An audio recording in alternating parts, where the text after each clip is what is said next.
Hello everyone. Today we will be discussing about the theory of Ivan Pavlov, which is the classical conditioning. By the way, I am Jamerexy Payay from BSEd Science 1B. Have you ever wondered how we learn? How simple association can shape our behavior? Well, today we will explore the groundbreaking work of Ivan Pavlov and his revolutionary discovery. But first, ilailahon sa nato, kinsa man jud ni si Ivan Pavlov? Si Ivan Pavlov is a pioneering Russian physiologist who unexpectedly revolutionized psychology. He is awarded the Nobel Prize in Physiology or Medicine in 1904 for his groundbreaking work in digestion. His accidental discovery of classical conditioning fundamentally changed our understanding of learning. Si Ivan Pavlov is a renowned Russian physiologist was not initially studying learning. Ang iyang focus is ang digestion, but a serendipitous observation during his experiments on dogs led him to a profound discovery nga magpabag-o sa landscape of psychology forever. He won the Nobel Prize in 1904 for his work on digestion, but his accidental discovery of classical conditioning is his most enduring legacy. So let's define classical conditioning. Classical conditioning is a type of learning where an organism learns to associate two stimuli. It is a neutral stimulus become linked with a naturally occurring stimulus, creating a learned response. This process fundamentally shapes behavior. So I have here the key components of classical conditioning. First is unconditioned stimulus or UCS. It is a stimulus that naturally and automatically triggers a response without any prior learning. It is something that instinctively causes a reaction. For example, let's imagine nga wala pa kay kaon since pamahaw tas hapon na. So imong tiyan is gatingog na jud. And nakay silingan nga ga-bake og cookies that made your mouth watery. This is unconditioned response because nitabo siya naturally without you having to learn it. Second, we have the unconditioned response or the UCR, the innate and reflexive response to the UCS. It is the automatic reaction to the unconditioned stimulus. For example, kato ganinang cookies. Katong paglaway nimo is moto siya ang reaction or the unconditioned response to the smell of the cookies or the UCS. Next, we have neutral stimulus or the NS, a stimulus that does not initially cause any particular response. It's something that doesn't trigger a specific reaction on its own. Imagine you are in the same room as the cookies, but you hear a bell, it is a neutral stimulus. The bell by itself doesn't make you salivate. It's a neutral stimulus kay wala man siya ga-effect sa imong paglaway. Then conditioned stimulus or the CS. Now, imagine ang bell or the neutral stimulus is motingog every time magluto na og cookies.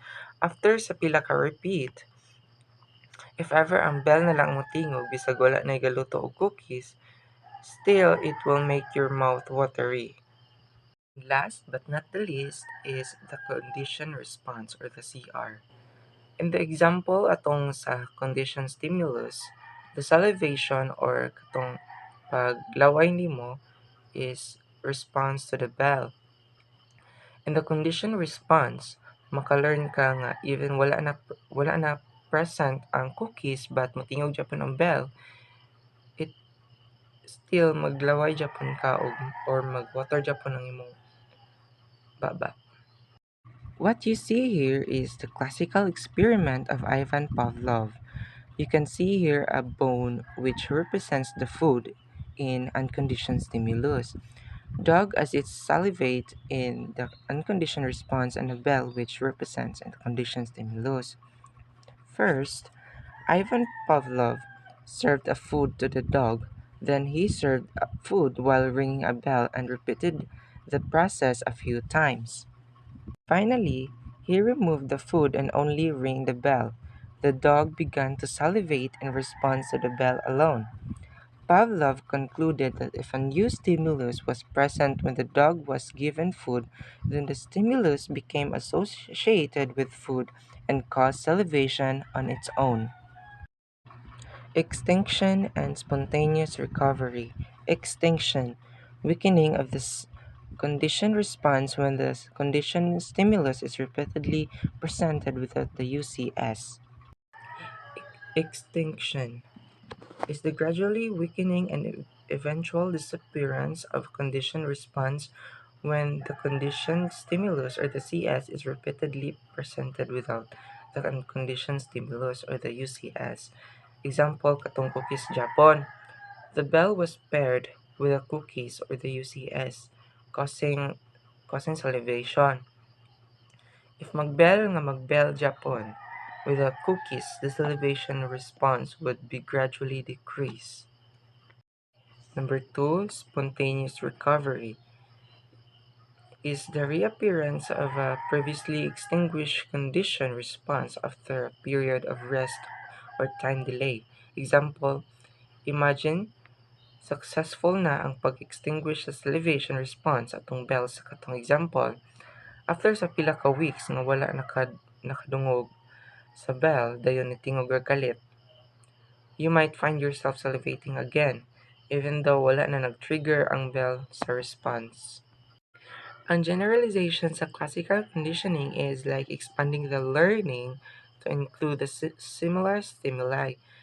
It is the tendency for a conditioned response or the CR to be triggered, not just by the original conditioned stimulus, but also by stimuli that are similar to the conditioned stimuli.